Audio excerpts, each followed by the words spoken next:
ஓம் சக்தி. ஓம் சக்தி. ஓம் சக்தி. உன் ஆன்மாவை அறிந்து கொண்டால் நீயும் கடவுளாகலாம். உன் ஆன்மாதான் கடவுள். அந்த ஆன்மாவை அறியாதவனெல்லாம் தன்னை கடவுள் என்று கூறிக்கொள்கின்றான். இது அன்னையின் அருள்வாக்கு.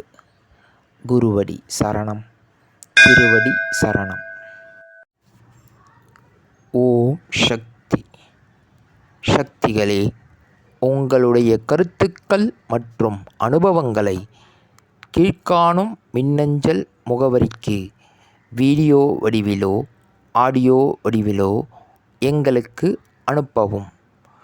மற்றும் மறுவூர் மகிமை யூடியூப் சேனலை சப்ஸ்கிரைப் செய்யவும். ஓம் சக்தி.